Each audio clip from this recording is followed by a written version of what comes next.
Page 127 of the Ministry of Healing. So we're going to go there again, because what that page contains is everything that we need as medical missionaries.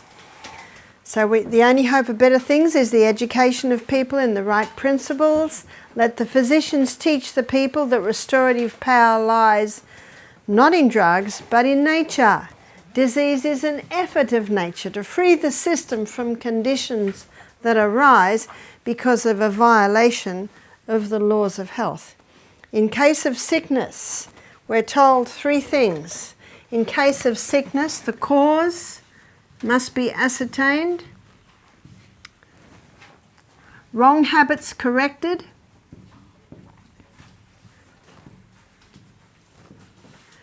and how do we know what the habits are? What do we compare them with?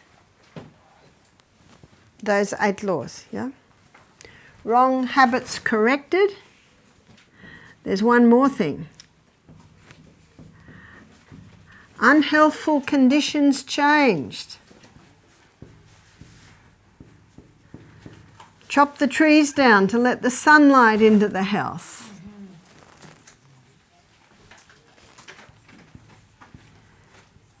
Get a window into the bathroom so you get fresh air in there to stop the mould growth. So, unhealthful conditions changed. That's the first three.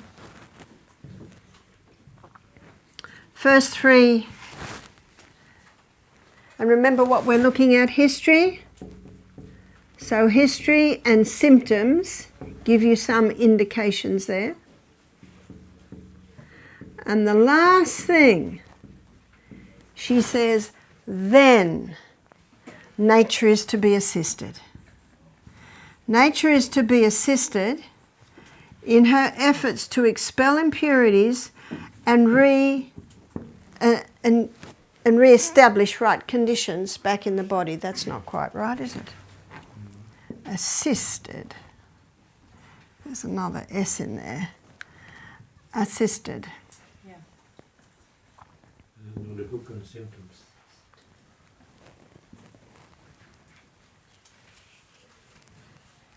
And this is where the water therapies come into it. So we're making the afternoon meetings more practical. So even though it's not practically possible for everyone to do the water treatments, what I want to do is go through the basic principles behind the water therapies. And this brings in, nature is now to be assisted in her efforts to expel impurities and re-establish right conditions back in the system. And do you remember, students, the largest organ of elimination? Skin. The skin, that's right. And basically that's what is being affected by water therapies. And then in page 127 of the Ministry of Healing, it says pure air, sunshine, temperance, rest, exercise, proper diet, use of water. I'm always intrigued as to the very words used. Use of water. In other words, there's a time to drink water and there's a time not to drink water. When is the time we don't drink water? Is when we're eating our meals, because it will water down our hydrochloric acid, which is the very enzyme that's required to break our food down. So the only way you can do that is to drink in between the meals. Use of water. So with drinking, there's a time to drink water and there's a time not to. But use of water also implies there's a way to use water. There's a way to use water. And I always take great note of these, because the last phase of that sentence says, these are the true remedies. What are they? The true remedies. Because there are some remedies that aren't true, isn't that true? Yeah. Or isn't that right? These are the true remedies. So whenever you're looking for how to help a person, where do you go first? You go first to the true remedies. We'll be looking at some water treatments, but they will not be very effective unless these remedies are implemented. And to be able to start a health retreat of your own, knowledge is needed in these areas. But also, some simple water treatments can do amazing amount. So to know how these water treatments work, we need to look at water. And water is the best conductor of hot and cold to the body. And we are warm-blooded creatures. And we don't like cold, is that right? We don't like finishing the hot shower with cold. We don't like diving into the cold winter stream. The only way I can dive into the cold winter stream is to get very hot first. So our guests get very hot in the steam and then they can dive in the cold winter stream. And I run up and down hills in the morning and I get very, very hot. Then I can dive into the cool winter stream because we're up in the mountains, so the water is quite cool, as I imagine it probably is around here. So let's have a look at water. We're looking at hot water. Now, hot water is a stimulant. And we all know that if you're cold and you have a hot shower, you feel that stimulating effect. In fact, often it's a little bit hot if your body's cold. And then as it warms up, it's not terribly hot anymore, is it? Your body has adjusted to it. So hot initially is a stimulant. But when the hot remains on the body, there's a slowing down that we'll call it a depressant. Meaning it depresses the movement. Because what are we stimulating when hot water is applied to the body? The blood. The blood. That's what we're stimulating, blood. And the Bible says the life of the flesh is in the blood. What verse is that? Leviticus 17:11. The life of the flesh is in the blood. So this is life. So what has blood got in it to be life? It's got red blood cells. And the red blood cells carry three main things. They carry, and it's the hemoglobin on the red blood that carries oxygen, the most vital element needed for life. Nutrients. Our stomach's very busy at the moment digesting lunch, and little by little the nutrients are going into the blood, and tomorrow I'll show you straight to the project manager, the liver, and then the liver determines what happens to those nutrients. And the third thing is water. But right now I want to list the four vital elements needed for life. And you can find this any chemistry book, biology book, anatomy and physiology book. 4 vital elements needed for life. Number 1 is oxygen. Number 2 is water. Number 3, does anyone know? Sodium. And number 4 is potassium. Sodium is found in highest concentrations in seawater. That's why our salt's important. Potassium, where do we get that from? All our fresh fruits and vegetables. They're high in potassium. These are the 4 vital elements needed for life. And it is the blood that is the carrier of those. Blood also, the red blood cells do something else. They carry away waste. And that's very important.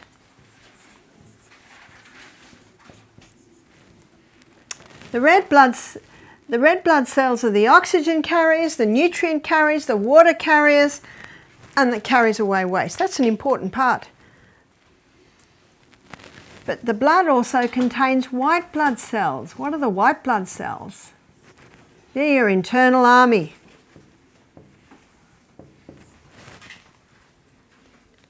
No wonder the Bible calls the blood the life of the flesh.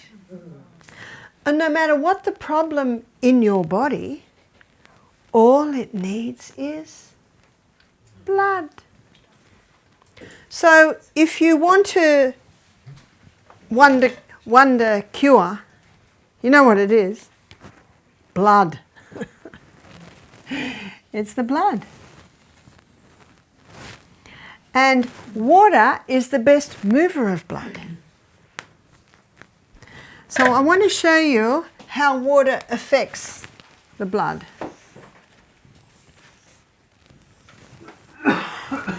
So when you apply hot water to the body, it has a stimulating effect. And it takes approximately 3 minutes to get from the stimulating effect to the depressing effect. Cold. When you first apply cold to the body, what's the effect? Yes. It's a stimulant. That's right. In fact, it's the best stimulant there is. A young man who's a friend of mine, he got into the habit of having coffee every morning. And he rang me one day and he said, I found something better than coffee. I said, I'm so glad. He said, I finished my hot shower with cold in the morning. Great. It's a stimulating effect.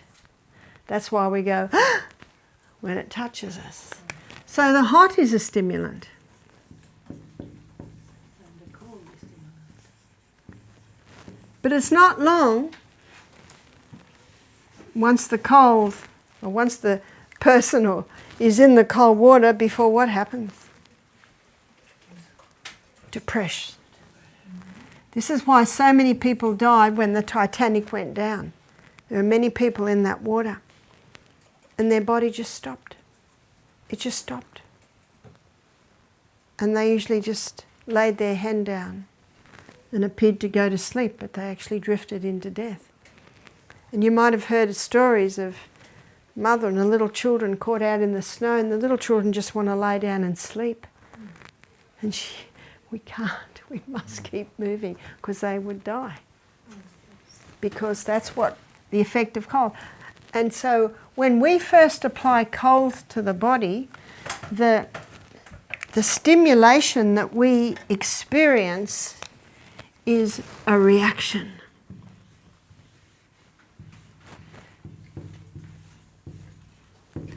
So that stimulating effect is a reaction. How long does it take to get from stimulant to depression? 30 seconds. That's right, 30 seconds. That's not long, is it? 30 seconds. Now, the intrinsic factor of cold is that it's a depressant. That's the intrinsic effect of cold. It is a depressant. The intrinsic factor of hot is stimulation.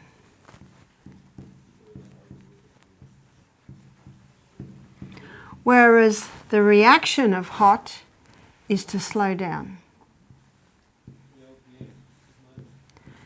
So what we do to move blood, because I think we've just determined any part of the body that's not working well, we need more blood. So what we do is we use the intrinsic effect of heat and we use the reaction effect of cold. So let's have a look at this. Let's say someone has just sprained their ankle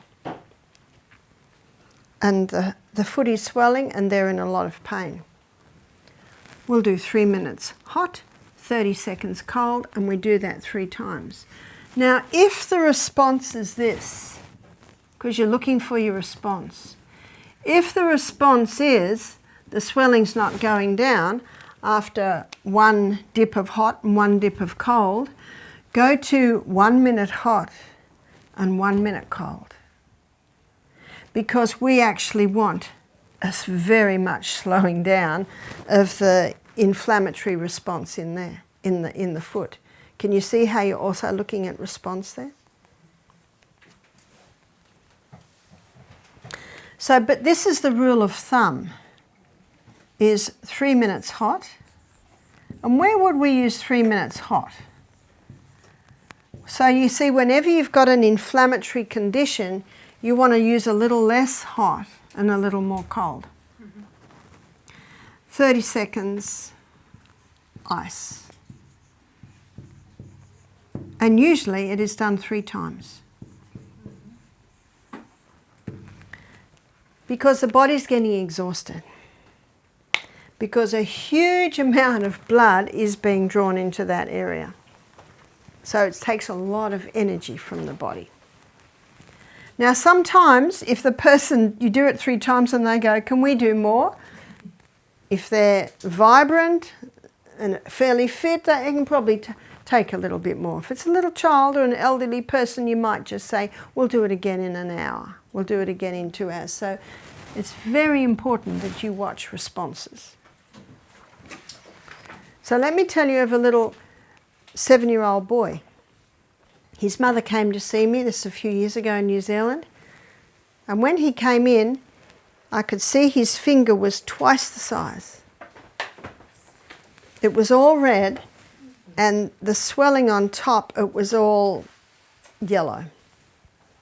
And I said, so what are we doing there? History. I said, what happened to the finger? And the mother said, oh, the doctor says it's cellulitis. Do you know what cellulitis is? Inflammation of the cell. Now that's not rocket science, is it? But why? Why is it inflamed? So I went a little bit further with my history. Did anything happen to that finger? Because you just don't wake up with a finger like that. Unless a spider's crawled on you and bitten your finger. But you see, still there's a cause. In case of sickness, ascertain the cause. She said, well, he had a blister there and he was playing with his little cars in the dirt and the blister broke. So what have we got going in there? We've got going in the broken skin, we've got dirt. Now your skin is like a suit of armour. And that suit of armour is to keep any harmful pathogens, dirt out, yeah? Now it's broken and now it's getting in. So very, very quickly, the body sets up an immune response. And it sends lymphatic fluid there. Lymphatic is your body's vacuum cleaner. And with your blood, you've got 5 different types of white blood cells, and the lymphocytes are the scouts. So they contact the neutrophils, and they come in abundance. So you've got swelling, and all that yellow on top. Remember, it's dead white blood cells. What often happens in an injury, the blood tends to sit or pool in that area. So what we've got to do is move fresh supplies in and get the old out. So I questioned a little bit more. I said, what have you been doing? Oh, he's on his 2nd course of antibiotics. And it still looks like that. And what's the definition of insanity? To do what you've always done and expect different results. And I'm not criticising this mother. She didn't know what else to do. Can you see these stories that I relate show you that the only hope of better things is the education of people in the right principles? She said he's on painkillers because it's so painful. Do you know that most pain is due to inflammation? And if you can get inflammation down, you can get pain down. And this is an incredibly effective way to get inflammation down. He's also on sleeping tablets. He's 7. I said, can I try something? See what you're doing? You're getting permission. This is where the I comes in. I never do anything without permission. So I said to the mother, can I try something? And to the little boy, yes. So I got 2 cups One with hot water and a kettle of boiling water. One with cold water with a few ice cubes. And I've got to work with this little boy. And you know, God is not a God of force, is he? And a man convinced against his will be of the same opinion still. So you're working with the will. You're always working with the will. You'll always get permission. So I said to him, put a good finger into the hot water. Oh yeah, that's quite nice. So now he is willing to put his sore finger in, because you see what he's just done? He's just gained a bit of confidence because the good finger liked it. He put his sore finger in. Oh! What am I watching for a response? So I put an ice cube in the hot water. And I said, try that now, after a few minutes. He said, ah, yes. Now the first hot wasn't really hot because his finger was so tender, but I know that after the cold, he'll be able to handle more hot. So how long in the hot? 3 minutes. Then into the cold for 30 seconds. Can you see what we're doing here, students?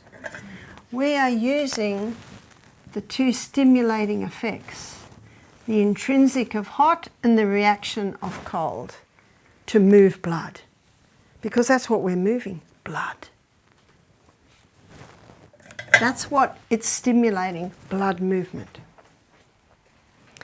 30 seconds in the cold. While it's in the cold, I get the boiling kettle and I put a little bit in. And he's watching me. And I said, put your good finger in. Are you happy with that? He said, yes. I said, after being in the cold, I think your sore finger will be okay. So he agreed. And it was okay. Often that numbing effect of the cold will allow a little bit more heat. How long did I have it in the hot? 3 minutes. Using the intrinsic factor of hot, which is stimulation.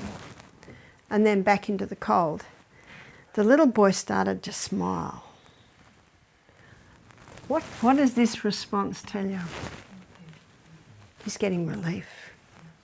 Already? What are we up to now? We're up to about 7 minutes, is that right? Yeah. 7 minutes. And he's getting relief. How long does it take a painkiller to take effect? Half hour? Yeah. 7 minutes. Back into the hot. Again, I put a little bit more boiling in. He's watching me. I'm smiling. Smile all the time. You know what the smile says to children? Everything's good. That's why I've said to mothers before, when you go into your sick child, don't frown and don't look worried. Smile, even though you're terrified. Smile. Because that can compound the whole situation. And finished with 30 seconds cold. Because we're warm-blooded creatures, you always start with the warm and you always finish with the cold. And then we dried it off.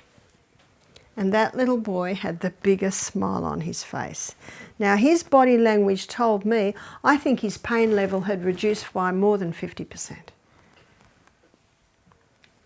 He was very happy. And then I grated a potato, made a poultice. We'll be looking at that in another afternoon session, and we certainly will be able to more demonstrate that. That's more possible. And then bandaged it up, and then asked God to bless that simple poultice. His mother said, what will I do now? I said, you could do it every few hours. He'll tell you when he needs it. And I said, I would like to suggest, so it's probably 11 in the morning now, I'd like to suggest that by tomorrow morning, when you every time you do a hot and cold, do a fresh potato. I'd like to suggest that by then, I think the finger will be down and that poultice will have drawn everything up. So when they got home, it was about 2 o'clock, and the little boy said, Mum, can we do that again? Now, why did the little boy say that? Because he experienced the relief that it brought. And I wouldn't be surprised that maybe it was starting to build up again. So they did it again at 2, fresh potato poultice. They did it again at, I think, 6 or 7. Let him have his shower and then put a fresh one on. And in the morning, didn't need sleeping tablets that night. Didn't need painkillers that night. In fact, he slept the best he'd slept for 10 days. And then in the morning, she said, when they took the poultice off, everything just came out. Wow. Do I need to advise them anymore? Can you see what they're doing now? If it works, do it. So if it's good, do it again. If the pain comes back in 2 hours, do it every 2 hours. Because we have been spoon-fed medically, and it's taken away all responsibility for what's happening with us, I find one of the hardest things I do is to encourage people to trust their bodies and listen to their body's response. So I often say to people, have you ever been to a doctor or a health professional who won't listen to you? And you'll get lots of nods, and I say, don't be that doctor. If your body speaks, listen. If it works, do it. If it gets hurt again, try it again. Remember, there's a bit of time here. Time is necessary. Now, those treatments will be far more effective if that little boy is drinking adequate water, if that little boy is going to bed early, if that little boy is getting nourishment. You see what the laws do? They ensure quality blood. And the blood, as you can see, is the healer. All we need is blood. And those hot and colds are the most effective at bringing blood to an area. So you can do hands, you can do feet. Our exercise coordinator was playing soccer with his boys and he twisted his knee. So he had 2 tubs this big, and he'd kneel on the floor and put the knee in hot and put the knee in cold. He found that on his hands and knees, he found that that was just the best way to do his knees.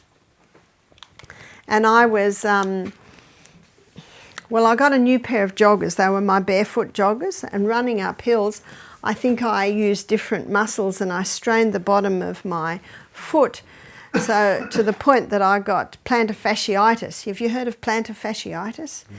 There's I think it's a ligament on the bottom of your foot called the plantar fascia. And itis just means inflamed. And I didn't know what was wrong with my foot. I tried this, I tried that. I jumped out of an aeroplane doing a skydive about 18 years ago. And I thought, it was that foot, maybe somehow it's become inflamed again. So I went to see a doctor and I explained it to him. And he looked at my foot, he laughed, he said, you've got plantar fasciitis. I said, what? Plantar fasciitis? He said, yeah, that'll take 10 months to heal that. So I went home and I got 2 buckets.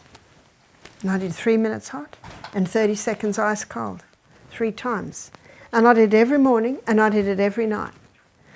And if I was travelling, lecturing, because this is 8 years ago now, I had buckets in the car. And whenever you stay in a hotel, what have you always got? A motel? A kettle, because everyone wants cups of coffee. And a little freezer in the fridge, because everyone wants ice on the rocks, is that right? Or gin on the rocks, or they want.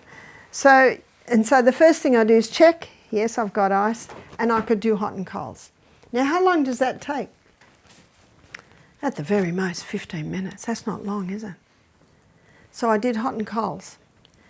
And I got those famous German sandals, Birkenstocks, which were great for the feet. In fact, I still wear them most of the time. And in 6 months, it was totally healed. How long did he say it would take me? 10 months, yeah. So often with ligaments, it takes a lot longer. Bones are quick because you can immobilise them. If I was on my feet lecturing and my foot would start to ache and I'd stand on one foot, I'd go straight home and I'd do hot and colds, and my pain levels could go from 8 out of 10 to 1 out of 10. Hydrotherapy, this is water therapy, has been used for centuries, and in the area of pain relief, it is without peer or without equal. I've just quoted a statement from one of Dr. Kellogg's water books. And I saw that in my plantar fasciitis. I saw that in this little boy. It's those hot and colds. Because remember, what's one of the number 1 causes of pain? Inflammation. And can you see how this brings down the inflammation by moving the old, stale blood out of the area and naturally reducing it? And so a year later, a man emails me, said, Barbara, I've got plantar fasciitis. What can I do? And I say, aha, hot and colds at least once a day, twice if possible. Basically, the more often you do it, the quicker it's going to heal. 2 weeks later, he emails back, I've still got it. I said, yes, it's going to take time. But I experienced that you can manage it with these hot and colds. A week later, I'm going back to the doctor, it's not better. And the doctor gave him a cortisone injection straight into the foot. Cortisone will reduce inflammation, but guess what? It just comes back. 2 months later, Barbara, I've still got it, what do I do? Do you know what I said to him? I just go back to my previous email. I'm very gracious, but I've already told him. You see that?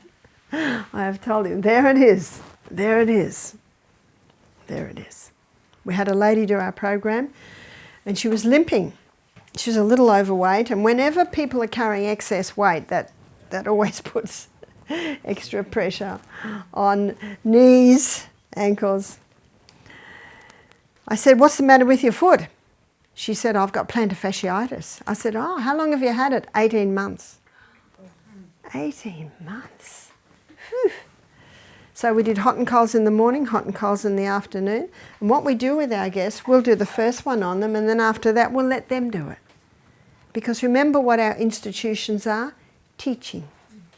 Teaching people how to do it themselves when they go home. Within 3 days she's walking. Walking. She's not better, but she's come a long way. So such a simple thing.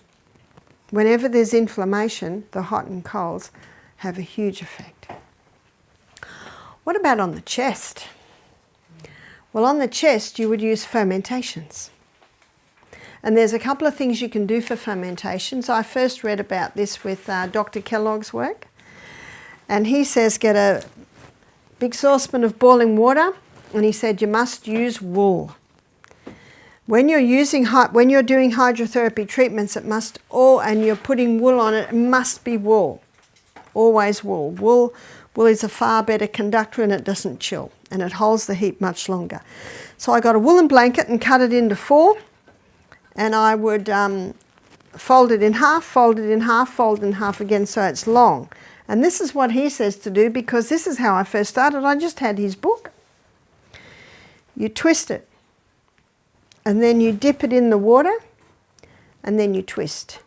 You twist and you pull it out, and the excess water runs off. And then you take it to a table and fold it out so it's that wide. Remember, it was only that wide when I dipped it, so I fold it out half. It's this long, and then I quickly fold it in thirds, and then I wrap it up in a towel, and that'll keep hot even for probably 5 minutes. And then I go to the person. And why am I doing a fermentation on their chest? Because they've got asthma or a pneumonia, but a congested chest. And what I do is I lay a hand towel over there that's dry. Then I put this, open up, quickly put the pack on, and then cover it with another woolen blanket. And then I watch them very carefully. In fact, I'm staring at their face. And I say, is that okay? You never press down because this is steam. You just lay it. If they say it's too hot, you just pull the whole top off and you wipe the moisture off with your hand.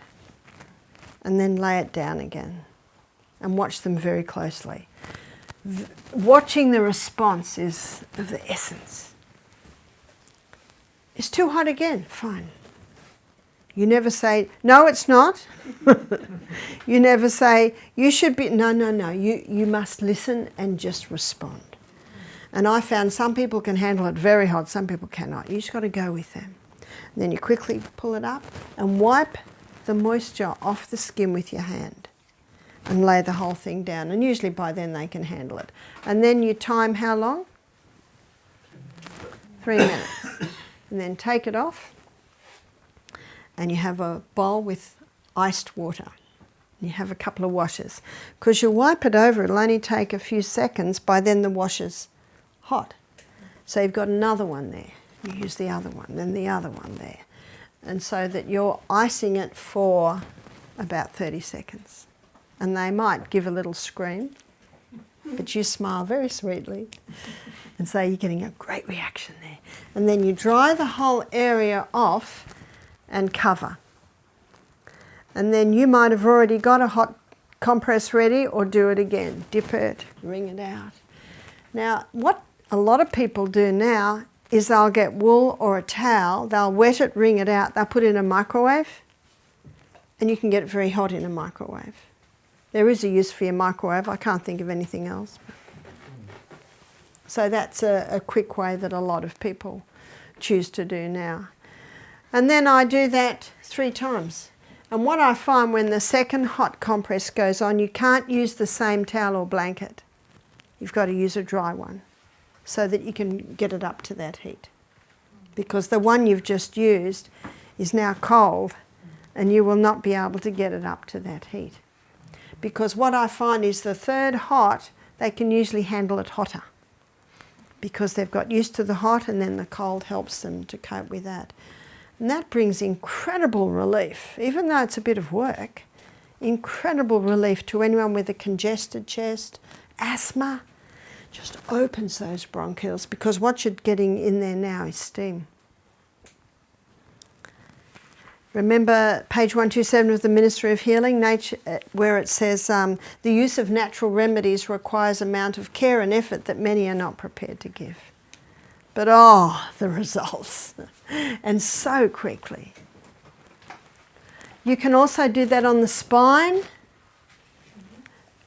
So doing those compresses on the spine, obviously you'd keep it long if you're doing it on the spine, but same thing, put a dry hand towel there. Every time you put another hot compress on, you put a fresh, dry towel on there. That's very important. And you will never burn anyone. If they say it's too hot, you take the water off the chest, the condensation, because that can get quite hot. So you scoop that off with your hand and then lay the pack back down again. Again, watching your patient very, very carefully. How long does it take? It only takes about 15 minutes. But someone who's got back pain, that can really help there. What about the hips? Well, you can do the compresses there, or there's something else you can do, and that is Sitz baths. So what are Sitz baths? Well, you probably know better than me that apparently Sitz is German for sit, is that right? So what are Sitz baths? Sitz baths is doing this same process, but they're sitting. They're sitting the hips in that area. So it would basically, you want 2 baths big enough for the person to sit in. So they're basically like this. And there's the water there. So the water is to cover probably from waist to mid-thigh. And they sit in the hot for 3 minutes. Now someone especially who's sensitive to cold, when they're doing the hot and cold, they can have their feet in hot water. So again, the hot for 3 minutes, and then out of the hot into the same sort of tub, but cold. So let's say this is the hot, and that's hot. So we've got another tub here, and this one's the cold.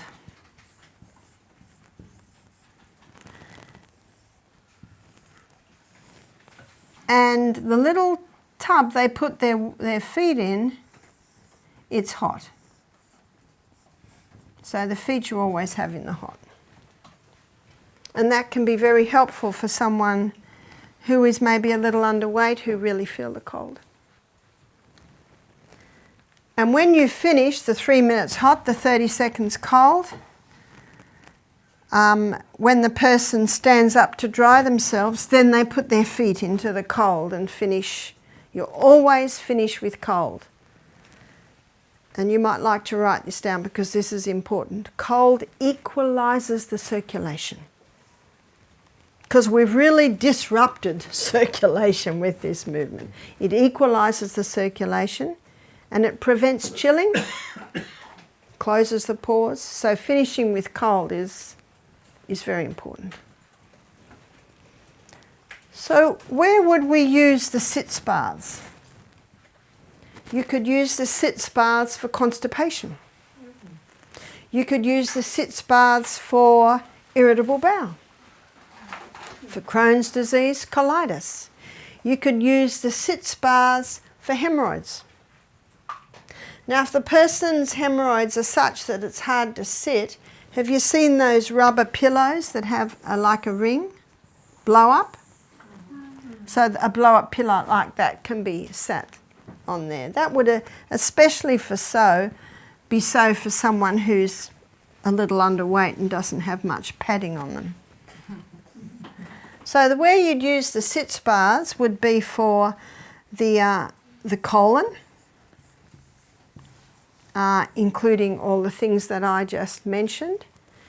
You would also use it for urinary system, which includes the kidneys. That's why it's important that it be right up here. So your kidneys are just under your ribs. So urinary tract infection, incontinence. See, that area is controlled by a muscle. And the hot and colds onto muscles tones and strengthens them. And the other area that you could use it for is reproductive. So for a man, it could be used for prostate problems. The prostate, the closest area to the skin for the prostate is between the scrotum and the anus. So that's the area you want to target if you do treatment. So, you know, you hear a lot about men with prostate problems today. So it could be used for that.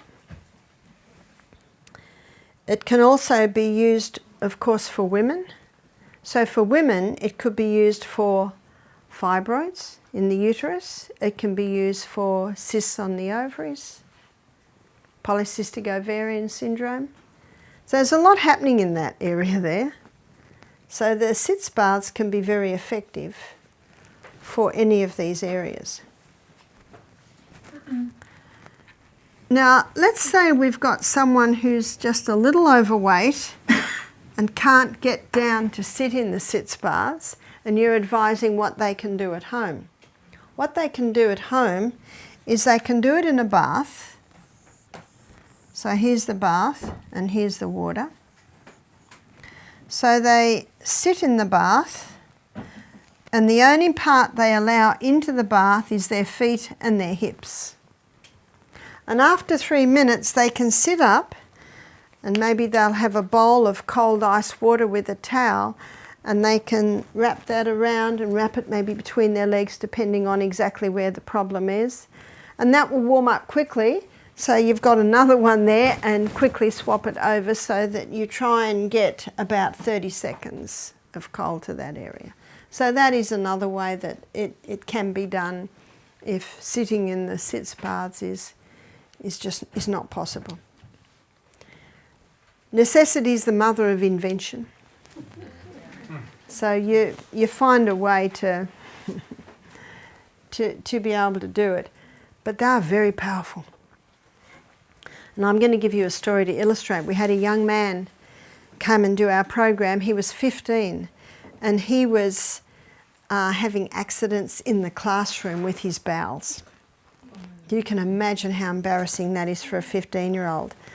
Sometimes he had diarrhoea, that's when he had the accidents, and sometimes he had constipation when he didn't have accidents then. So that told me we've got a couple of problems here. One is the gut's not working well because we shouldn't have alternating diarrhea and constipation. And the other thing it told me, there's something wrong with that anal sphincter, that it cannot hold the faeces. He'd already had one operation.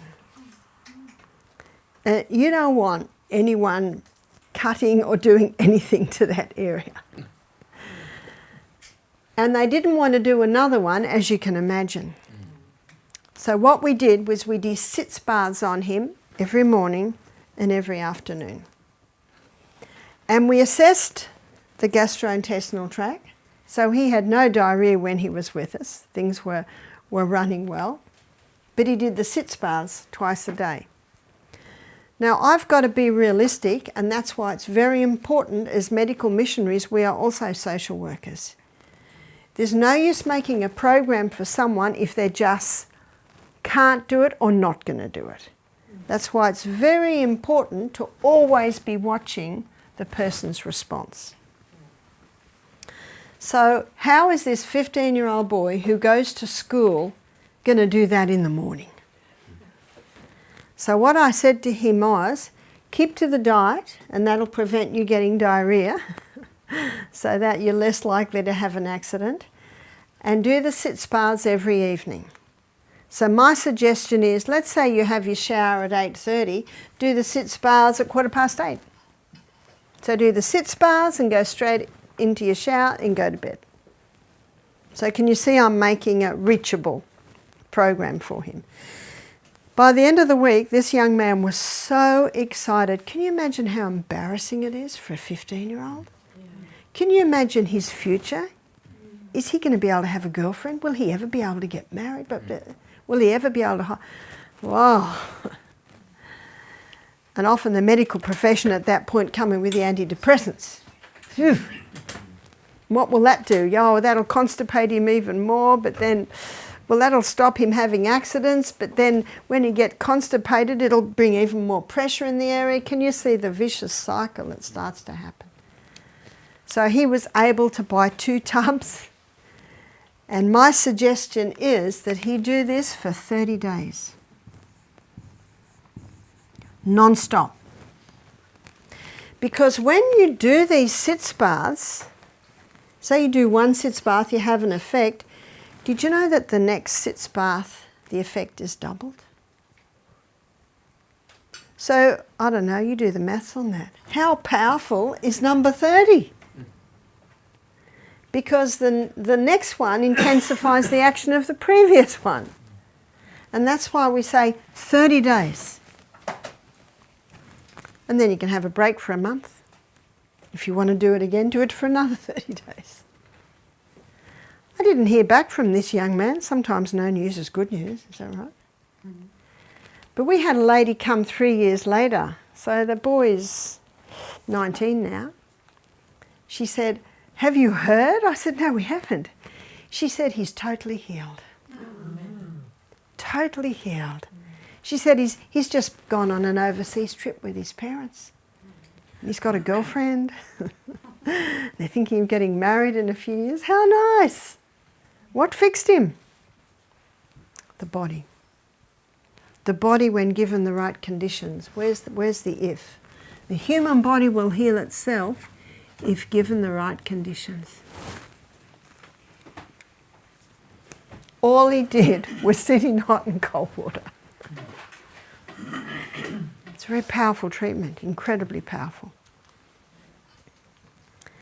We had a young lady do our program, and she was a very beautiful woman. She was a career woman, and she had a little skin tag, maybe a centimetre long, near her anus. She wanted me to have a look. She said, Barbara, I'm thinking of having it cut out. I said, don't.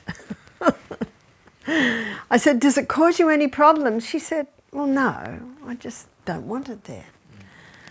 Well, I like to suggest no one sees it. But she made the choice to have it cut. Her husband rang me.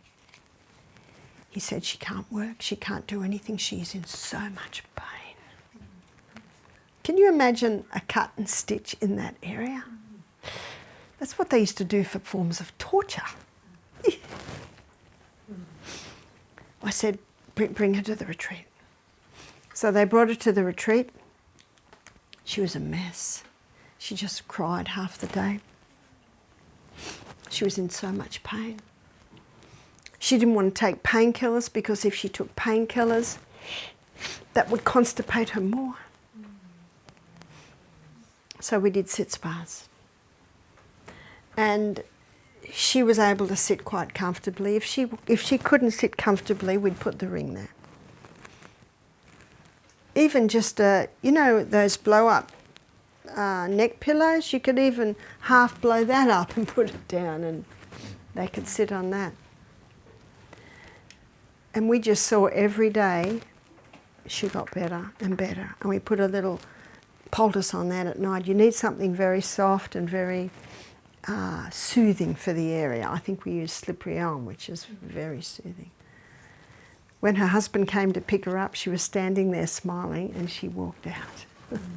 He could not believe the difference. Now, she's not better, but she's come so far. She didn't have to take any painkillers because the hot and the colds did it. What did the hot and colds do? They just increased blood to that area. What does that mean? More oxygen, more nutrients, more water, more waste is carried away. And so her wound could heal so much quicker because of that. So simple and yet so powerful, so incredibly powerful. Dr. Kellogg has written something like, he's written textbooks on hydrotherapy, which is water therapy.